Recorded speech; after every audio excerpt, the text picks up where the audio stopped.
assiste muita televisão. Câmera 1, câmera 2. Já? Olá todo mundo, eu me chamo Davi Holanda e hoje a gente vai dar dando uma sequência a roda de conversa sobre personalidades no Amazonas. E hoje, para a gente iniciar nossa roda de conversa, eu convidei um grande amigo e um grande ator aqui de Manaus, Manuel Fagashi. Minha amiga, obrigado pelo grande ator. Tô maravilhado pelo grande ator. Quero dizer que estou muito feliz de estar aqui contigo, de verdade, de coração. Agradeço. Obrigado pelo convite. Até mesmo porque hoje é um dia muito especial para mim, porque esse ano de 2021, eu completo 20 anos de carreira.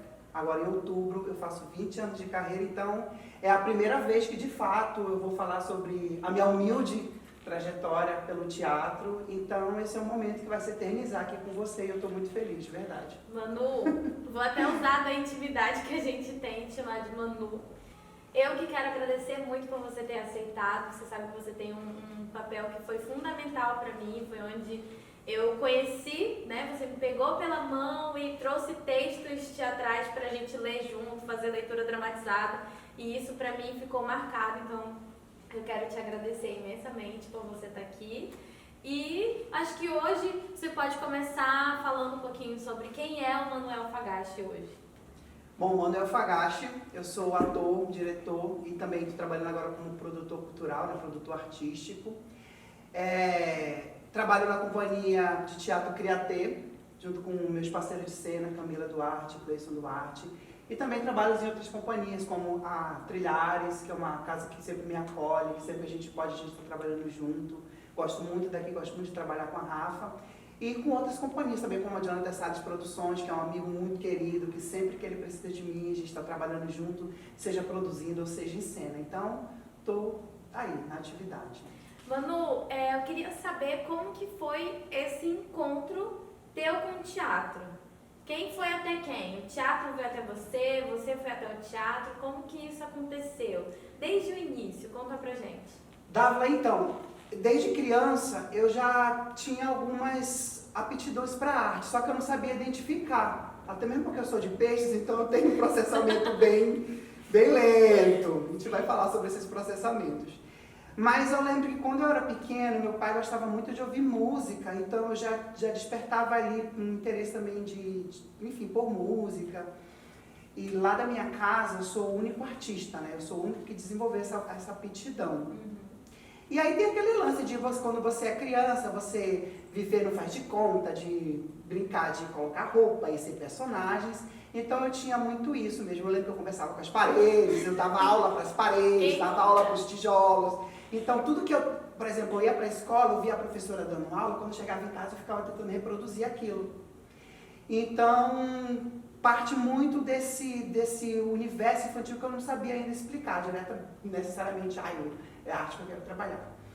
É com que eu quero trabalhar. E aí lá na minha rua de casa, na casa onde eu moro até hoje, inclusive, se ensaiava uma quadrilha.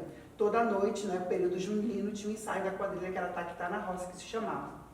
E eu ficava vendo os ensaios da quadrilha, porque primeiramente vai nascer em mim o desejo de ser bailarina, de dançar. Primeiro vai surgir o interesse pela dança, que eu também, amava ver eles dançando e tudo mais, mas dança, eu amo a dança. Não era bem assim, mas já despertava ali. E aí eu ficava vendo aqueles ensaios e me apaixonei. Nossa, eu quero estar ali. Eu sabia que eu queria estar ali, mas não sabia bem como. E aí na rua de casa tinha uma moça que se chamava Cláudia, que infelizmente ela partiu ano passado, foi vítima da Covid-19, mas foi uma pessoa que identificou em mim algum talento, alguma habilidade para arte e me chamou para fazer parte do grupo dela, que ela tinha um grupo que se chamava Algodão Doce. E esse grupo Algodão Doce que ela tinha, ela trabalhava com crianças do bairro, fazia dublagem do Trem da Alegria, Balão Mágico, e eu fazia essa dublagem. Eu ia para programas de televisões daqui de Manaus, na época, né, programas locais, eu ia. Então começa dali já esse interesse pela arte. Mas aí, eu lembro dessa história, eu nunca contei pra ninguém, Dávila. Uma coisa que assim, às vezes eu tenho um pouco de vergonha de contar, de contar, porque eu falo, gente, eu nunca vou contar isso pra ninguém, porque as pessoas vão achar que eu sou louco. Mas olha só, como já vem esse lance de você querer ser ator, já vem em você, né? Eu penso assim, Eu tinha um amigo, ele tem que ainda tá vivo, a gente brincava muito, a gente era inseparável. E brincava, e sempre em um determinado momento ele ia lá pra minha casa, tipo 10, 11 horas da manhã, ele ia lá pra casa pra gente brincar, e a gente passava horas conversando, aquela coisa de criança. Um belo dia, eu já tinha a minha cabeça sempre a mil, né? Eu falei assim, hoje quando ele chegar, eu vou estar outra pessoa. Eu fui no guarda-roupa, eu criei toda uma gênese da minha personagem. Claro que eu não sabia que aquilo era gênese da personagem, tinha consciência daquilo, mas eu inconscientemente eu criei tudo. Eu abri o guarda-roupa, eu olhei para as roupas que eu tinha e pensei, qual roupa que tem aqui que ele nunca me viu usar? É essa, coloquei. E fui criando toda uma história na minha cabeça, que eu era primo do Manuel, criei um nome, criei um sotaque, não sei de onde que eu inventei um sotaque. E botei um óculos e falei, hoje quando ele chegar, não vai estar aqui o Manuel, vai estar o fulano. Menino, ele chegou. Quando ele chegou, eu já outra pessoa. A maneira de falar, e ele falando comigo normal, eu não sou o Manuel, eu sou o fulano, o Manuel teve que viajar pro interior. E eu criei toda a historinha, que nem a gente faz para criar um personagem. Na hora que ele precisou pro interior, ele não está aqui, eu vim no lugar dele, que a gente é muito parecido. Tudo que ele me perguntava, eu tinha resposta para tudo. E o que eu não tinha pensado antes, na hora que ele jogava, eu improvisava rápido e conseguia me tirar. E ele, não, tu tá brincando, para com isso. E eu acreditei tanto naquela história, que ele começou a acreditar. Ele começou a pensar, então é verdade. Porque as coisas que eu falava, as coisas que eu argumentava, tudo faz sentido. Então ele começou a acreditar. Aí quando foi lá pela história, eu não sou, eu tô brincando. Eu tô brincando, eu não sou. Ele, eu sabia, que susto, não sei o quê. Então, nasce daí então não sei dizer bem se eu que fui atrás do teatro, se o teatro de alguma forma já estava em mim, mas o fato é que quando eu estava na 5ª série do ensino fundamental, no ginásio, eu estudava com esse meu amigo, ele é muito importante na minha trajetória, que é o Miquel. E aí ele, enfim, estava passando pelo corredor e geralmente as escolas têm aqueles murais, né, de informação. Aí tinha um cartaz lá dizendo, procura-se pessoas para compor o elenco de um espetáculo. Aí nessa época eu já estava, na transição de 12 para 13 anos, eu já estava querendo buscar atividade artística já. Já estava, eu preciso buscar uma atividade artística. E aí eu falei assim, nossa, eu vou fazer. Aí chamei o Miquel, falei, bora, vai ter um cartaz lá, vai ter um espetáculo, bora participar. Vamos procurar a professora e vamos falar que a gente quer participar. Aí foi eu, ele e uma outra amiga nossa. Aí cheguei lá com a professora, ela explicou o que era o espetáculo, um espetáculo sobre o meio ambiente. Sempre, da escola. Da escola. E ela disse, olha, deixa eu explicar uma coisa para vocês. Não é uma participação grande, porque o elenco principal já foi escolhido, já uns alunos que trabalham comigo no teatro há muito tempo, então eles estão na frente do espetáculo e eu preciso montar um coro de ratinhos que vão cantar rapidamente no espetáculo e vão sair. É uma participação mínima. E eu disse, não importa, eu quero, eu queria, eu gostava, né? De alguma forma eu gostava daquilo, eu falei, não quero fazer. E aí, eu lembro que isso era no começo dos anos 2000. E aí eu fui para o ensaio, os ensaios eram na escola, e aí eu fui para o ensaio. Quando eu cheguei, que eu vi toda aquela questão do ensaio, dela dirigindo, claro que eu não sabia que ela está dirigindo, mas todo aquele universo do processo criativo, eu me encantei. Eu fiquei maravilhada. Fiquei encantada, e aquilo não me cansava. Porque quanto mais tinha que repetir, refazer, eu de boaça lá. Nossa, que maravilha, quero mais. Tanto é que a minha cena, como a nossa cena era tão pequenininha que a gente nem ensaiava tanto. A gente via mais os outros atores ensaiando do que a gente fazia a nossa. E aí os ratinhos entravam e cantavam assim, Cui, a sujeira é uma alegria, que era uma brincadeira, uma sátira com aquela música do Nesquik, da década de 90, né? Que é Cui, faz do leite uma alegria, os ratinhos cantavam isso. E aí começou todo esse meu fascínio. Aí teve o dia da apresentação e foi muito mágico, porque a gente apresentou no Parque do Mindu. E assim, era crianças de escola, né? Era de crianças e adolescentes. E, meu Deus, eu fiquei maravilhada com aquela sensação de apresentar, eu sou um ratinho, E pra mim, dane-se, se eu entrei rapidinho e saí. Eu tava fazendo parte, eu tinha um personagem, eu tava pela primeira vez podendo fingir, brincar de ser outra pessoa sem ter medo daquilo, né? Porque no dia a dia não dá pra fazer isso, né? E aí eu falei assim, não, é isso que eu quero pra mim, eu vou atrás de fazer curso, eu quero sentir mais disso, eu quero fazer mais disso. E aí eu falei assim, e agora? Por onde eu começo? Onde eu vou? E aí eu lembro que esse meu amigo, ele fazia muito curso aqui pelo centro, e aí ele já sabia que eu estava querendo ter uma experiência mais profunda com teatro, enfim, conhecer o teatro mais e além. E ele disse, amigo, eu estava indo para o curso hoje, eu encontrei passei em frente de uma instituição chamada UESA, que é a instituição dos estudantes do Amazonas, uma coisa assim, e lá estava ofertando um curso de iniciação teatral. Eu desci lá, ele era muito parceiro, eu desci lá, eu fui lá, me formei no curso, o curso, a taxa é tal, taxa 1, que era uma taxa muito simbólica. Vai lá. Aí eu disse, nossa, eu vou. Mas antes disso, antes mesmo desse contato que ele fez com essa escola, eu não sabia bem por onde começar, porque ainda no começo dos anos 2000, não dava, tipo, hoje em dia a internet é um boom, mas lá nesse começo, não dá pra você sentar na frente do computador, botar no Google Escola de Teatro em Manaus que ia aparecer, não era assim. Sim. Então era muito difícil, tipo, muito difícil mesmo. Eu lembro que eu cheguei a ligar pro Teatro Amazonas para perguntar onde eu poderia fazer curso de teatro. Eles me indicaram o Cláudio Santoro, mas eu não cheguei pro Cláudio Santoro porque esse meu amigo me falou desse curso antes. E aí na época eu lembro que meu pai me dava uma mesada, não era muita coisa, mas ele me dava, porque eu estudava, então era um dinheiro para eu lanchar. Peguei esse dinheiro e falei assim, vou fazer o curso. Aí fui fazer o curso, me inscrevi, tudo bonitinho. Até um tempo atrás eu ainda tinha o comprovante do recibo do curso. Ainda tinha um tempo atrás, porque eu tenho uma mania de guardar coisa, depois a gente fala sobre isso. E aí fui, me inscrevi, quando foi no próximo sábado, eu já estava lá na oficina de teatro, onde eu conheci a Francinete Tavares, que, enfim, é uma atriz maravilhosa, que infelizmente ela interrompeu a carreira, não trabalha mais com teatro. Mas eu digo que a NET foi a minha mestra, porque até mesmo esse curso, Dávila, ele não durou muito. Ele foi muito rápido, eu sempre falo, esse curso foi para eu conhecer a NET, para a NET me levar para a companhia que eu trabalhei por muitos anos, que foi o Artefato.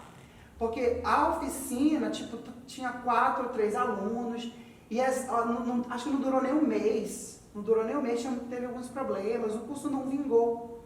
E eu estudei muita pouca coisa, estudei quase nada. E aí, um belo dia, a NET falou assim, Manuel, lá na companhia de teatro que eu trabalho, que é o Artefato, a gente está precisando de um garoto para compor o próximo espetáculo da companhia, que se chamava O Reino de Catiripimpim, o texto do Zeca Ligeiro. A gente precisa de um ator para fazer o personagem de um relógio que aparece no meio do espetáculo e tem toda uma reviravolta na trama. Tu não quer? Eu falei assim, quero. Eu não tinha estudado nada, não tinha nada de teatro. Lá foi eu, porque quando eu tinha 14 anos eu era mais ousado, eu era mais cara de pau mesmo. E aí ela foi, me apresentou para o Douglas, que é o diretor do espetáculo da companhia até hoje. E aí, tudo foi assim na minha vida, foi foi tudo muito rápido, da escola para o curso, do curso para o Artefato.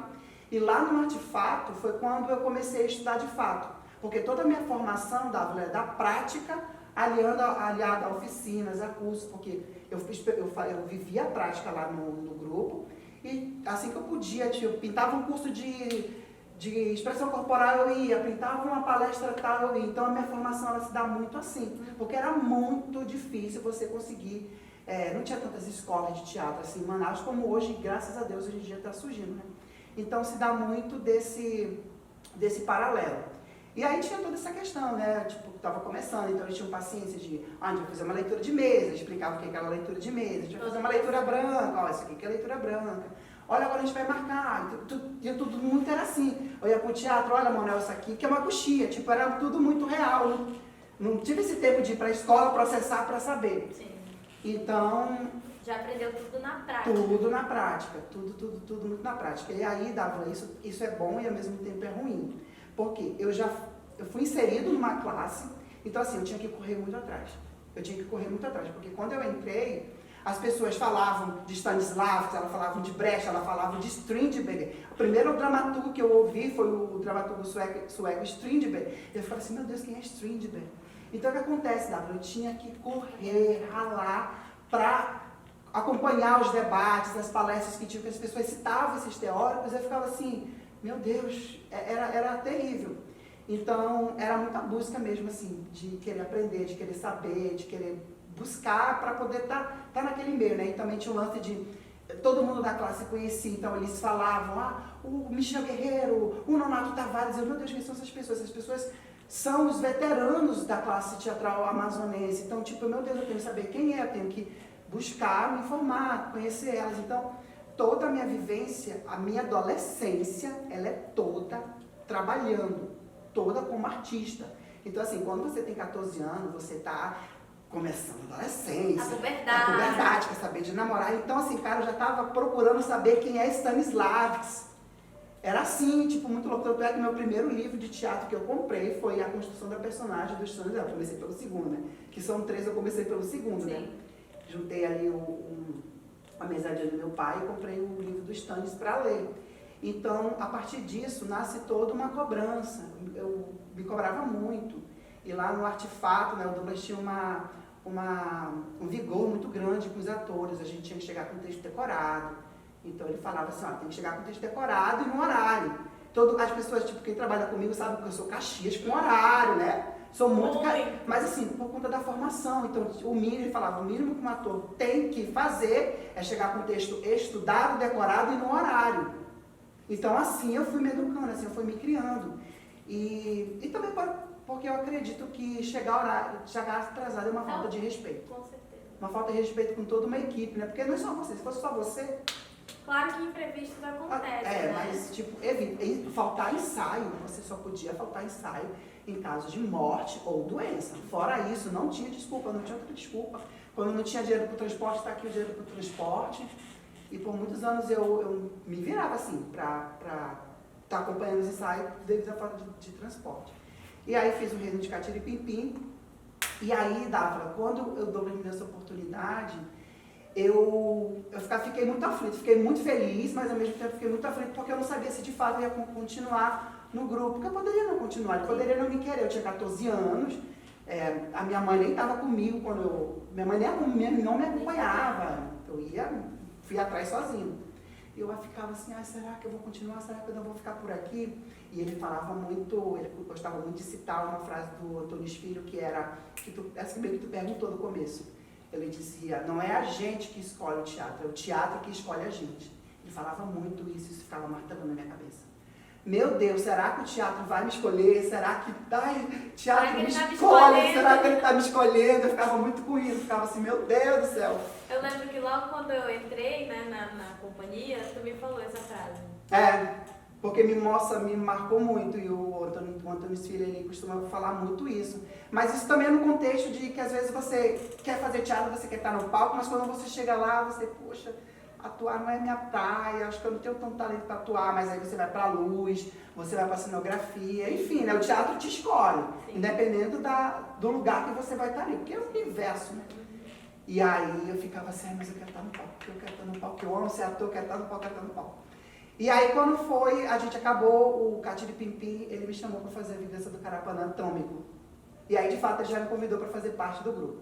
Aí lá eu fiz Carapanã Atômico, eu fiz a Putz, a menina que buscava o sol. Então os dramaturgos infantis... Eu fiz Putz. Fez Putz? Fiz Putz com meus alunos em 2019. A gente encenou, esse foi o terceiro espetáculo da companhia, já porque a gente vinha numa pesquisa muito grande de teatro infantil para a infância. E aí ele chegou com esse texto da Maria Helena Kinner, então eu fui conhecer a Maria Helena Kinner fazendo esse espetáculo, eu não conhecia nenhuma obra dela. E, enfim, ela ia fazer 4 personagens nesse espetáculo, 4 papéis. Então, assim, tudo era muito desafiador. A cada espetáculo que eu passava, tudo era muito desafiador. Então, primeiro eu fiz o relógio, a segunda eu fiz o jacaré, porque lá era assim, eu fiz de tudo. Fiz relógio, fiz jacaré, fiz esporte, fiz água, fiz tudo lá. E aí, quando chegou na Putz, eram 4 personagens. Assim, meu Deus, como é que eu vou fazer isso? E diferenciar um do outro. E tinham trocas de figurino muito grande. Era uma loucura. E Putz foi um espetáculo que, assim, deu uma alavancada no grupo, na gente. A gente começou a ser mais conhecido, mais visto na cidade. As pessoas começaram a prestigiar mais o nosso trabalho. Começavam a comentar mais sobre os atores. Então, eu ficava muito feliz, assim, apesar de todas as críticas, né? Porque sempre tem críticas. Então, cada trabalho era muito desafiador e eu me cobrava muito, tá?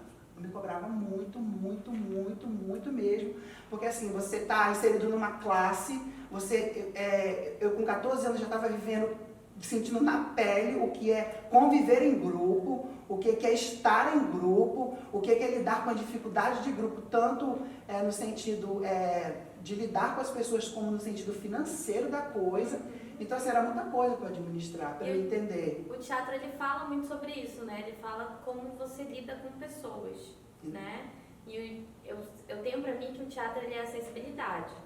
E isso se encaixa principalmente em como você lida com o outro. Exatamente. Né? Como você lida com você, primeiramente, como você lida com o outro. E isso vai reverberar muito em você no palco, ou em você em qualquer área que tiver do teatro, assim. E graças a Deus lá no Artefato, nós do elenco, a gente se dava mais bem do que mal, a gente se dava muito bem, a gente se ajudava muito, tanto é que a gente é amigo, assim, muitos atores que trabalharam lá no começo, quando eu comecei, não estão mais hoje, mas a grande maioria, tipo, como o Denis Carvalho, que está trabalhando até hoje, a Carla, que não mora mais no Brasil, a gente se dá super bem, porque a gente tinha muita vontade de fazer teatro. Sim. A gente gostava muito de fazer, a gente amava ensaiar, a gente amava estar ali, porque era assim, lá tinha hora para começar o ensaio, não tinha hora para acabar. Então, às vezes, eu saía de casa de manhã e voltava à noite. Então, assim, essa época era uma busca muito grande de fazer e, tipo, trocar com as pessoas, porque não tinha, assim, escola. Universidade era um sonho muito distante. Se falava, mas era assim, quem sabe um dia, talvez nem aconteça. Era tudo muito assim. Então não tinha aquela coisa, tipo, eu fiz a aula de teatro, agora eu vou para casa. Não tinha isso. Acabou a aula de teatro, eu vou assistir uma peça, eu vou assistir uma palestra. Era o tempo inteiro no meio da classe, era viver no teatro quase 24 horas para você ter uma formação, né? Você poder estar trabalhando com aquilo. E aí eu fiz já esses espetáculos no Artefato, fiz também, depois da Putz, veio A Gema do Ovo da Ema, que foi um texto da Silvia Ortoff, maravilhoso, a gente ganhou o prêmio com esse espetáculo. Eu fui indicada ao prêmio de melhor ator com esse espetáculo. Foi um espetáculo muito difícil para mim também, porque eu fazia um protagonista, mas era aquele protagonista de final, ele aparece do meio pro final, e era um par romântico, e era muito difícil. Nossa, era muito difícil para mim fazer esse personagem, que era o Marujinho. Mas, assim, era trabalho. Vamos fazer, vamos repetir, vamos lá, experimenta isso, experimenta aquilo, faz isso, testa outra. E tinha que ter muita paciência. Eu tinha muita paciência.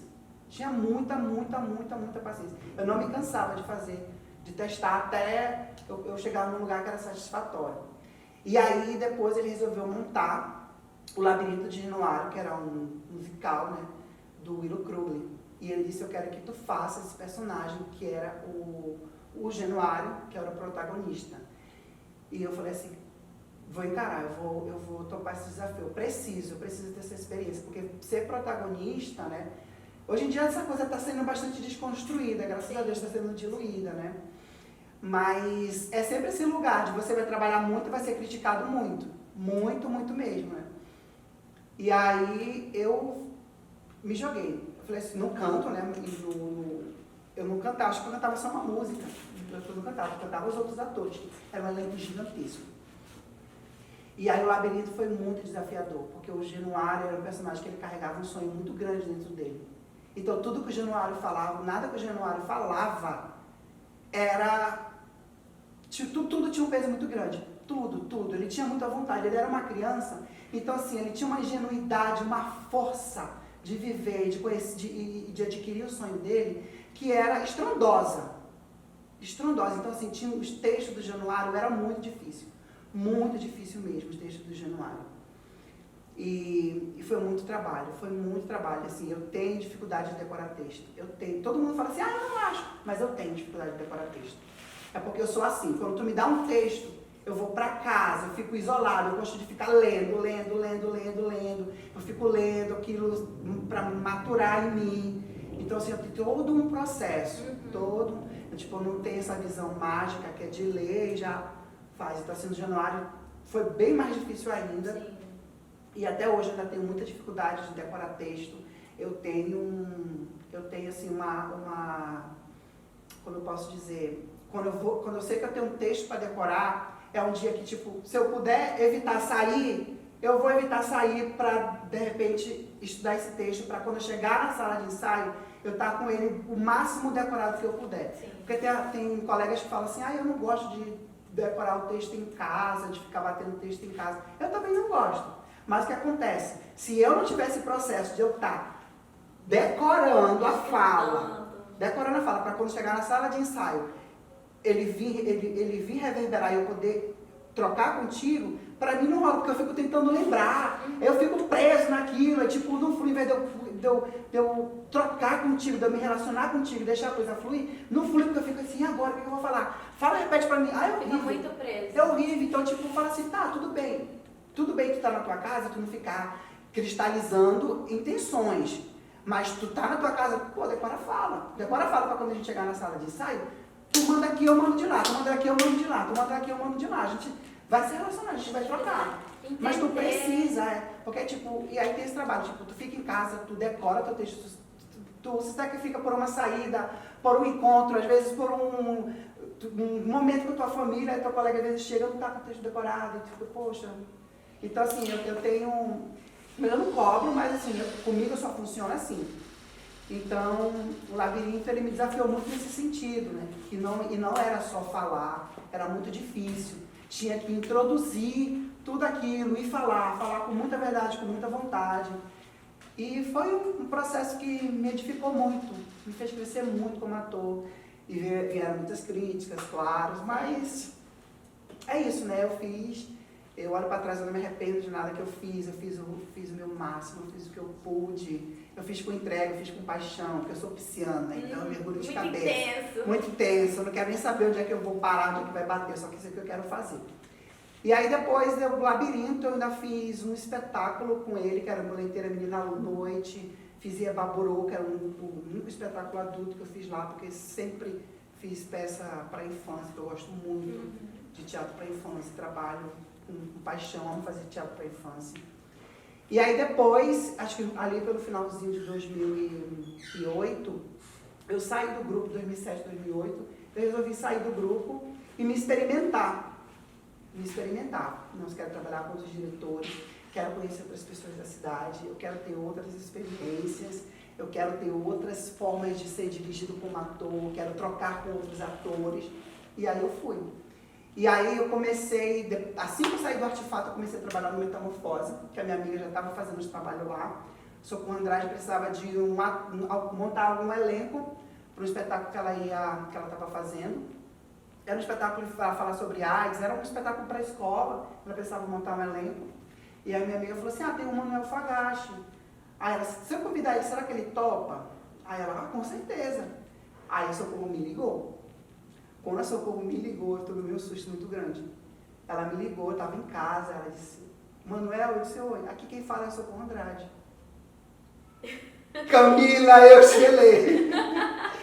Aí eu fiz de costume, eu disse, oi Socorro, ela então. E a Socorro já muito conhecida na época, né? Certo, não, quando eu entrei... Grande nome no teatro já amazonense. Quando eu entrei, a Metamorfose era um dos grupos que eu ouvia falar, que eu corria atrás para saber quem era. Mais conhecido. Socorro Andrade é uma figura muito marcante, muito importante na cena teatral. E eu lembro que muitos atores queriam muito trabalhar com ela, queriam muito trabalhar na Metamorfose. E eu fiquei, assim, muito maravilhada com o convite dela. Tipo, jamais pensei na minha vida que um dia ela ia poder me ligar, me chamar para participar de um espetáculo com ela. E aí então a gente vai fazer um espetáculo, a gente vai montar um espetáculo, a gente está reunindo alguns atores, a gente vai fazer uma leitura amanhã lá no Camarim do Teatro Amazonas. Tu topa? Eu disse, claro que eu topo. E pra gente finalizar, um sonho. Um sonho, nossa, Dávila, o sonho que eu tenho, todo dia eu penso nisso, ainda mais nesse período de pandemia, que a gente ficou mais difícil para a gente que é artista, já é difícil no normal, agora ficou muito mais difícil ainda. E por incrível que pareça, nesse período de pandemia, eu no ócio em casa, sem muita coisa para fazer, porque chega uma hora que você não tem mais nada para fazer, eu encontrei aquela história que eu te contei, a mania de guardar papéis, guardar as coisas que eu tenho. Eu encontrei vários escritos, anotações que eu tinha, que eu vou fazendo que eu fiz ao longo da minha carreira. Eu encontrei várias coisas que eu nem lembrava mais, conceitos, dicas, que eu nem lembrava mais. Eu falei assim, nossa, fiquei olhando para aquilo, me veio uma nostalgia. Eu falei assim, eu vou jogar isso fora. Aí me veio um estalo, não joga. Pega um caderno e organiza tudo isso num caderno para te ficar revisitando, ou então trocar com outros artistas. Eu peguei e montei um caderno, comprei um caderninho baratinho, fui na livraria e comprei. E quando eu estava montando esse caderno e relembrando essas coisas que eu escrevi, né, quando eu fazia curso de teatro, os meus professores oficineiros diziam muito assim, seja uma esponjinha, sugue tudo, faça tudo, experimente tudo. Então, eu tinha muito isso, seja uma esponjinha, eu sugava muito, até hoje eu sou assim. Mas quando eu estava montando esse caderno, eu fiquei assim, pensando, aí eu falei, Deus, eu quero tanto que tu me permita, se for da tua vontade, que eu fique bem velhinho, fazendo teatro, fazendo o que eu amo, sendo respeitado por isso, sendo valorizado por isso. Então, esse é meu sonho que eu tenho na hora que eu estava montando o caderno. Então, me veio também essa lembrança, que eu continue velhinho, porque assim, é uma honra, é uma dádiva. Você fazer teatro até a sua velhice, você é muito sortudo. É ser muito sortudo, é ser muito agraciado.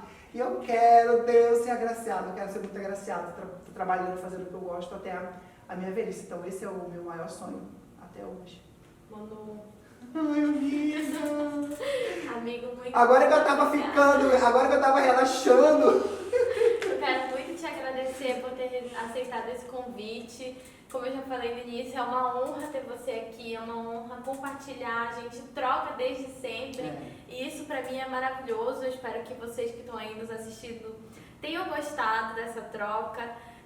A gente vai deixar as tuas redes sociais para todo mundo acessar. Acompanhe o Manu, ele está fazendo 20 anos esse ano, né, de 2021 pela sua carreira. Que venham muitos mais 20 anos por aí, que você consiga existindo e ficando bem velhinho, fazendo as suas leituras dramatizadas. Trazendo esse caderno e compartilhando com as novas gerações. Manu, muito obrigada, amiga. Obrigada, amiga. Merda pra gente. Merda pra gente.